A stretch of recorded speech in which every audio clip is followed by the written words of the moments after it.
You will never win.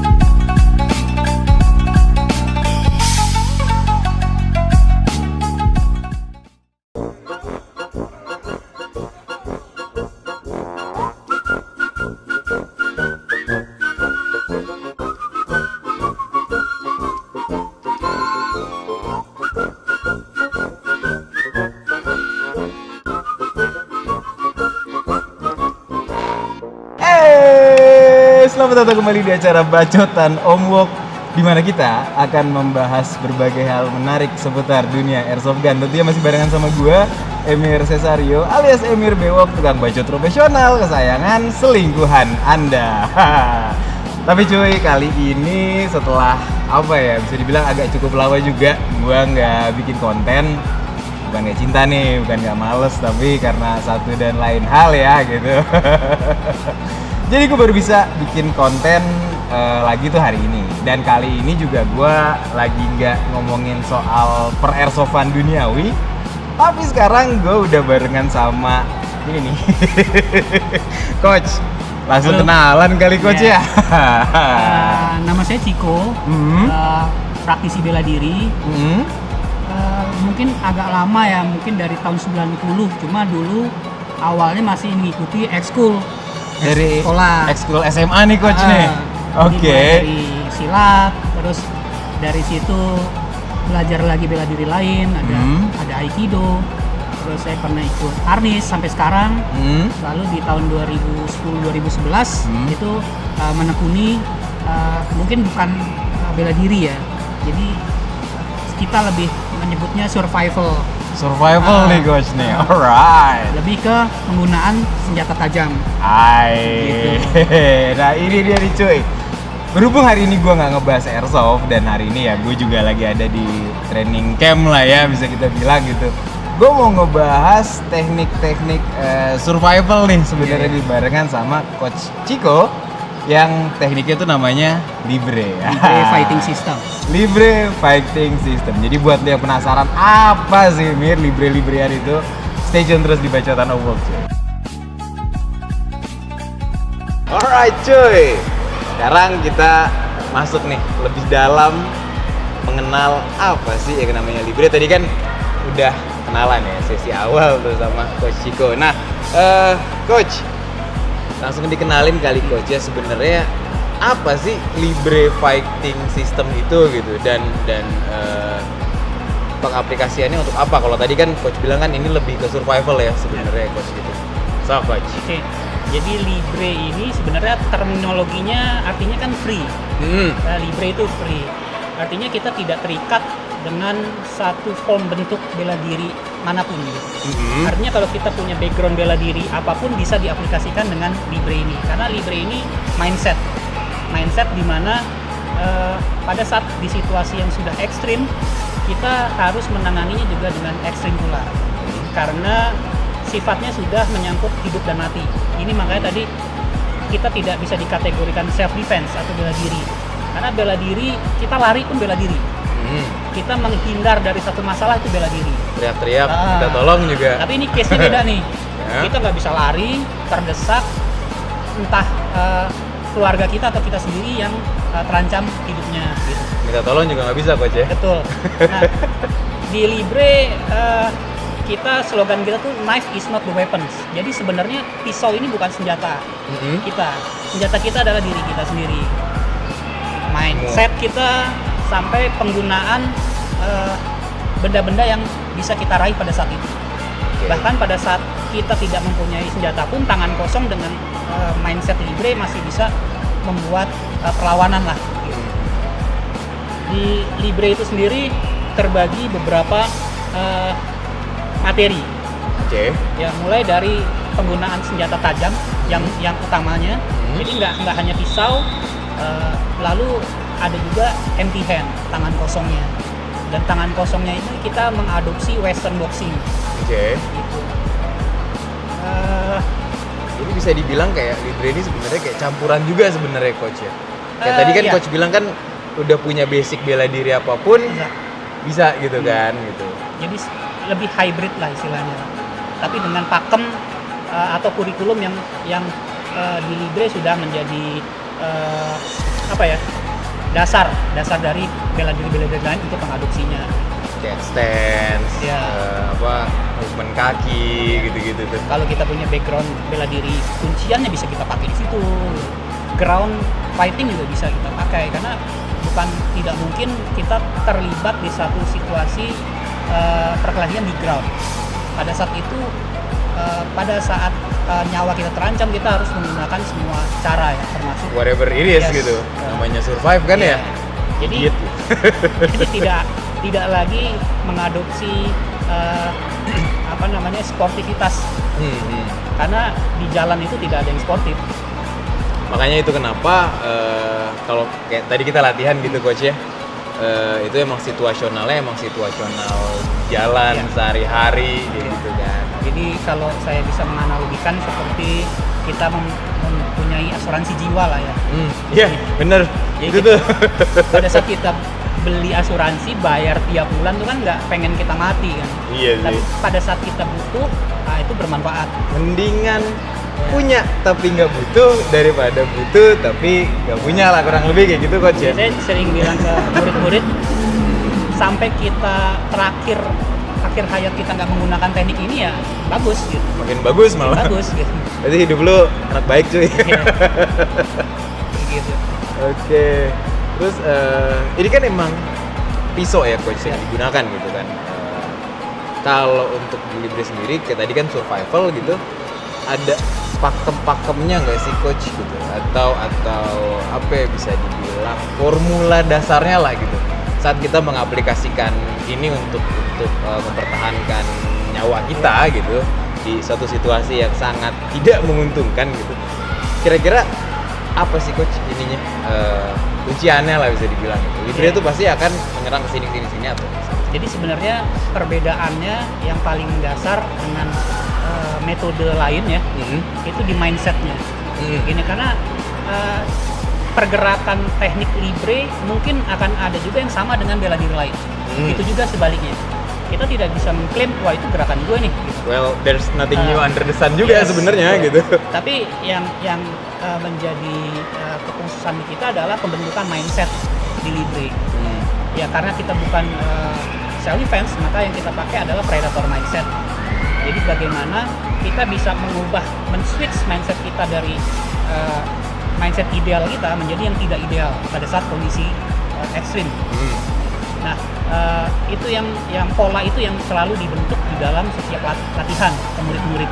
Bagaimana merubah mindset kita menjadi lebih superior pada saat terjadi situasi yang ekstrim. Karena pada saat kita mindset kita sebagai victim, maka gestur dan semua teknik kita lebih sifatnya defensif. Gitu.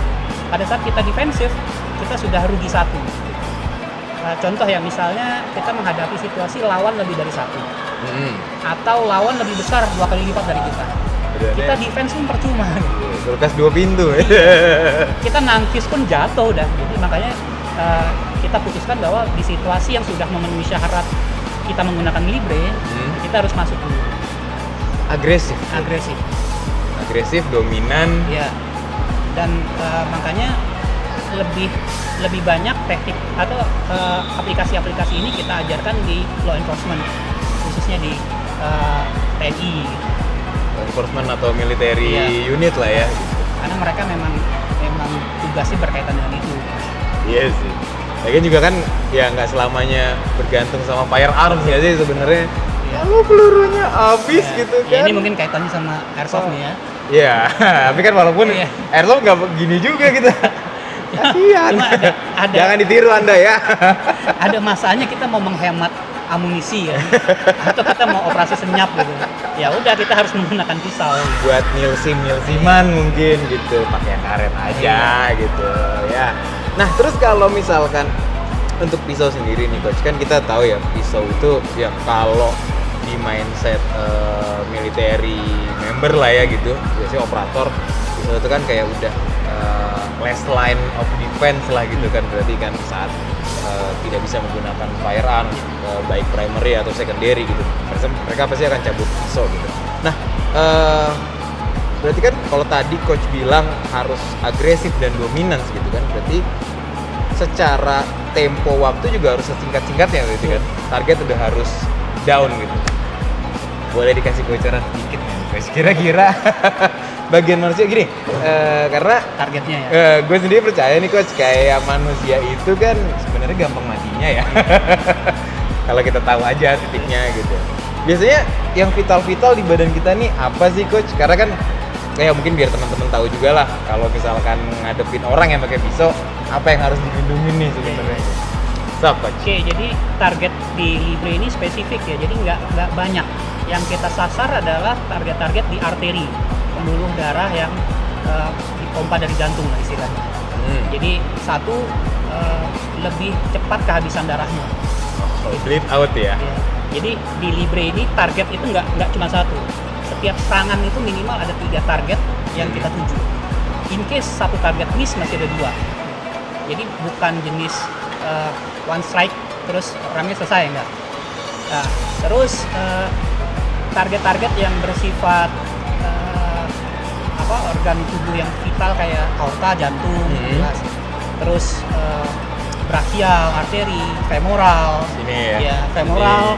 Terus ada dari full blinding itu target yang di wajah ya. Tidak mematikan tapi bisa menghentikan. Gitu. Tergantung kita mau follow up apa enggak abis dari itu. Colok mata sekali selesai gitu. Cuma kan itu tadi sih tergantung situasi ya. Kalau lawannya satu ya selesai. Kalau lawannya lebih dari satu kan kita harus menghadapi yang lain gitu. Kalau lawannya badak nih ya, nggak tumbang-tumbang nih, kampret satu. Makanya kadang orang lihat kok overkill nih, terlalu sadis gitu. Cuma ya itu tadi yang saya sampaikan tadi, bahwa Libre ini hanya bisa dipakai di situasi yang sudah memenuhi syarat. Nggak bisa sembarangan dipakai. Kalau memang sudah berhubungan dengan lo atau gue yang mati, ya gue milih, gue hidup. Iyalah, siapa yang mau? Gitu. Iya sih, kayak pernah juga gitu coach denger dari ya beberapa praktisi bela diri juga ada yang bilang, atau dari beberapa personil militer gitu ya, teman-teman gitu. Selama oponen kita, target kita tuh masih bisa berdiri, itu kan berarti masih threat ya sebenarnya ya gitu. Jadi emang harus benar-benar Karena kita nggak bicara bela diri sport ya, yang sudah dijamin 1 lawan 1. Nah ini menarik nih coach, karena selama ini ya mungkin orang-orang Indonesia tuh lebih banyak tahu kalau kayak bela diri ya, let's say silat, karate, taekwondo segala macam. Ya taunya itu gitu, karena ya itu kan yang biasa dipertandingkan gitu ya gitu. Apalagi kemarin baru PON kan ya. Nah kalau yang ini kan baru nih coach nih sebenarnya nih. Pasti bedanya tuh ya jelas banget lah ya kan, satu buat medali, satu buat lu bertahan hidup gitu. Jadi memang kalau di bela diri nggak fair kalau kita membandingkan ya sebenarnya. Karena tidak apple to apple juga sebenarnya gitu. Karena penggunaannya beda. Sama saya suka makan gado-gado, lo makan soto. Terus ditanya bagusan mana soto sama gado-gado?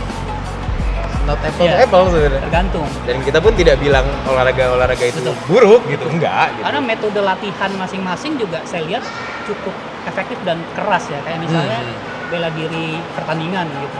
Ya pasti mereka tiap hari makanannya kalau nggak endurance, power itu besar sekali gitu effortnya. Iya sih. Kalau di penggunaan senjata yang kita latih speed sama akurasi. Power lebih urutan kesekian. Karena tujuan kita kan pada saat penggunaan senjata adalah secepat mungkin kan. Apalagi short range begini ya gitu emang. Cepat targetnya, kalaupun nggak akurat ya percuma juga gitu. Oke, kurang lebih itu nih pengenalan soal Libre, dasar-dasarnya dulu ya coach ya. Tapi jangan kemana-mana cuy, karena abis ini nih buat lo yang pengen nyobain latihan, mau kenalan sama si coach, nanti gue masih akan ada lah yang gue bahas gitu. Jadi jangan kemana-mana, stay tune terus di Bacotan Omwok. Yap, masih balik lagi barengan sama Om Wok, sama Coach Ciko juga. Nah, tadi kan kita udah ngebahas nih coach soal dasar-dasarnya Libre lah ya, pengenalan apa sih Libre, terus aplikasinya gimana gitu. Tapi gue tau banget nih coach nih, ini netizen jahat ya seperti Anda gitu, yang suka julid pasti akan bertanya kan, emang main-main pisau gitu ya kan, belajar gituan itu legal aspeknya gimana gitu. Nah ini ntar kalau gue dirampok, gue tusuk balik, malah gue yang ditangkep gitu kan. Nah ini pasti akan ada pertanyaan seperti ini nih coach. Jadi daripada mereka berasumsi liar gitu ya, so coach dijelaskan lah. Oke, jadi kalau kita bicara legal aspek itu artinya semua yang melanggar hukum kan. Jadi bahkan pertarungan tangan kosong pun itu sebenarnya ada pidananya. Oke. Nantangin orang berantem pidana. Berantem di luar pertandingan pidana. Terus apalagi kalau menggunakan senjata gitu. Senjata sendiri jangankan penggunaan, pemilikannya juga ada diatur di undang-undang darurat gitu. Tapi kita bicara pada saat kejadian kan ceritanya nih. Jadi gini konsepnya, pada saat kita benar pun itu pasti akan diproses dulu hukum, ya kan? Misalnya dibegal nih, begalnya mati, tetap yang dibegal diperiksa juga gitu. Saksi segala gitu. Nah, polisi tetap akan menjalankan tugasnya melihat apakah excessive force atau penggunaan senjata atau kekuatan diperlukan pada saat itu. Karena itu juga diatur juga di peraturan atau undang-undang bahwa kalau penggunaannya untuk membela diri, membela kehormatan, nyawa, itu bisa dibuktikan, ya kita bisa bebas gitu. Itu dari sisi hukum. Dari sisi penggunaan tekniknya itu sendiri, balik lagi, Libre ini kan kalau kita rasa sudah membahayakan nyawa ya, istilahnya kita udah nggak bisa lari lagi nih gitu. Ya pilihan cuman dia atau kita yang mati gitu. Yes. Itu kita nggak split second udah nggak mikir. Iya. Yeah. Udah nggak sejauh itu sih mikirnya. Belakangan lah gitu istilahnya. Gimana? Ya, Ntar ada contoh misalnya kan lu bisa lari, betul. Cuman kalau saat itu gue bawa anak istri, masa gue lari sendiri? Gitu. Atau kita terpojok nih, yeah. No way out atau gitu. Di lift gitu, atau di satu tempat yang sudah anggaplah misalnya ada kasus mass shooting gitu ya. Kita nggak usah lari. Yang kita lakukan kalau kita nggak hide, lawan udah. Ya. Hide juga kan sebenarnya ya untung-untungan nggak sih, tinggal nunggu waktu aja gitu. Jadi ekstrimnya situasi di mana kita tidak bisa ada option, yaitulah Libre kita pakai. Nah kalau misalnya orang berpikir, oh orang bisa mati lo ketusuk, ya memang. Bahkan tangan kosong pun kita bisa bunuh orang gitu. Kayak tadi dibilang manusia itu sebenarnya gampang matinya gitu. Dipukul petinju pasti rahang lo bisa mati lo. Kita nggak sebadak itu, udahlah. Terus lagi anak sekarang. Orang latihan nunchaku misalnya kan indah gitu. Arnis indah, tapi kalau kena gebuk di target yang kita latih, mati. Dan matinya lebih menyakitkan karena pendarahan otak misalnya. Jadi sebenarnya semua bela diri ataupun semua martial art pada awal dulu diciptakan itu memang untuk membunuh kan gitu. Pada saat zaman berubah sudah tidak relevan lagi untuk saling membunuh, mereka butuh tolok ukur sejauh mana nih hasil latihan gua gitu. Ada, maka itu ada pertandingan dengan aturan-aturannya yang jelas tidak mematikan lah ya coach ya gitu. Bahkan yang udah ada aturannya juga beberapa atlet mati juga gitu. Iya sih. Kayak petinju ada yang mati gitu. Ya resiko nggak sih coach gitu ya, kayak main ginian bisa gitu, main airsoft pun ada resikonya gitu. Tapi kan tetap kita minimalisir lah sebenarnya itu. Itu kenapa kalau lu mau latihan ya jangan sendirian di rumah gitu, ada coachnya lah. Oke, di Libre setiap kita latihan selesai kita punya sesi tanya jawab atau diskusi. Gitu. Selain menurunkan intens kita pada saat tadi latihan, turun dulu. Adrenalin kan tadi naik tuh. Supaya nggak dibawa ke jalanan lah, pulang teribut lagi di jalan. Iya sih. Kita juga sering membahas diskusi yang sifatnya edukasi. Ya tadi kayak misalnya dari liga aspeknya gimana sih? Terus untuk menghindari supaya nggak sampai sana gimana sih kayak gitu. Nah ini juga nih coach, masih banyak ya orang-orang di luar sana yang berpikir kalau seseorang itu ikut latihan bela diri, pasti ntar nih orang tengil nih, petatang petenteng gitu.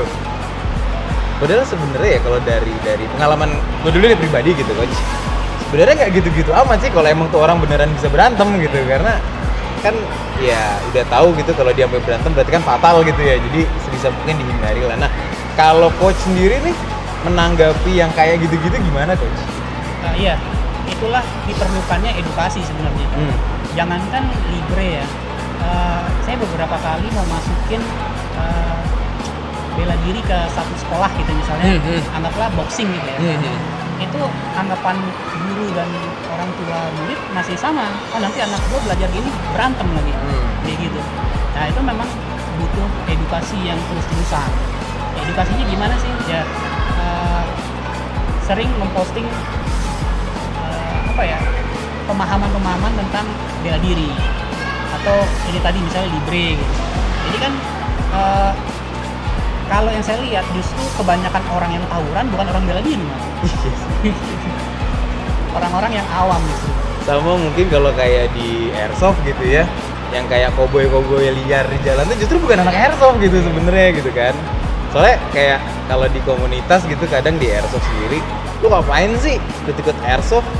Sosokan jadi tentara lu gitu, mau jadi teroris atau gimana gitu. Padahal sebenarnya kalau emang kita praktisi di situ dan kita terjun, kita suka sama hobinya, ya itu malah nggak akan kayak gitu kan. Kayak yang mass shooting aja sebenarnya dia tuh bukan emang suka nembak atau apa kan, enggak kan, emang gangguan ya, jiwa dari situ aja kan kita bisa tarik kesimpulan bahwa orang bisa niru semua gerakan kita lewat YouTube. Tapi kalau dia belajar di tempat yang benar, instrukturnya juga yang berpengalaman, pasti akan ada edukasi di situ. Dan yang bertanggung jawab lah ya pasti gitu. Dia akan memberikan pemahaman pemakaian senjata tuh seperti ini, nggak bisa sembarangan.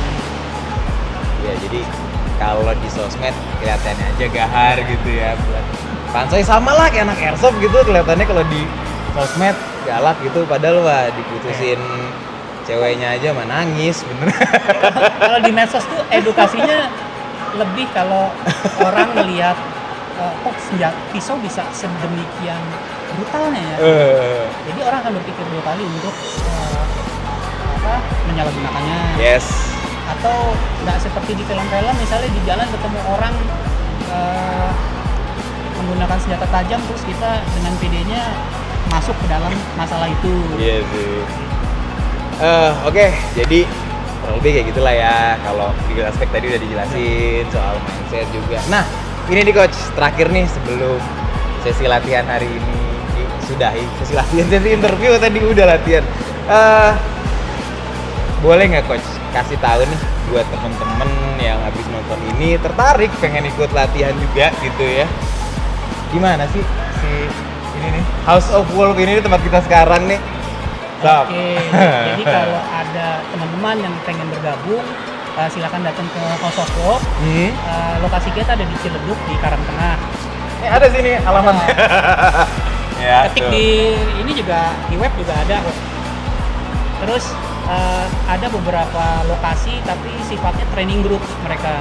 Jadi kalau teman-teman mau bergabung ke training group ya jalurnya agak berbeda dengan di latihan umum gitu. Karena rata-rata training group kan internal ya. Jadi kalau memang diizinkan mereka bisa bergabung, kalau enggak ya minggu atau membentuk training group sendiri gitu. Ini tiap hari di sini tiap hari Sabtu jam 10.30. Tiap hari Sabtu setengah 11 ya sampai bada zuhur lah ya. Hari Minggu ada tapi untuk kelas perempuan. Hari Minggu untuk kelas perempuan. Jangan nyari kesempatan lo. Jam 8 pagi tapi ya. Jam 8 tuh. Ya wes gitu sih Oke, coach. oke. Nanti paling kalau yang mau kenalan kan nanti ada ini nih, gue taruh bawah juga nih, ada IG-nya coach gitu Yang ini ya. ya, ini ya. Bisa langsung Japri Mesra aja itu di follow dulu lah, jangan lupa gitu. Ya wes, kurang lebih segitu aja coach. Thank you banget latihannya hari ini, thank you banget udah mau muncul di channel lucu-lucuan gua. Dan buat lo, tetap pantengin channel ini ya, walaupun gua kemarin-kemarin agak males bikin konten gitu. Bukan malas, enggak, belum sempet aja gitu qadarullohnya. Ya udah, sampai di episode berikutnya, sampai ketemu lagi. Masih akan tetap ngebahas berbagai hal-hal menarik seputar dunia airsoft atau yang begini-beginian lah. Dan tentunya masih barengan sama gue Emir Cesario alias Emir Bewok, tukang budget profesional kesayangan selingkuhan Anda. Ya udah, akhir kata gue pamit dulu cuy. Ini udah keringetan, gue pengen mandi. Sampai jumpa di kesempatan lain. Ya udah, ada gitu aja. Bye.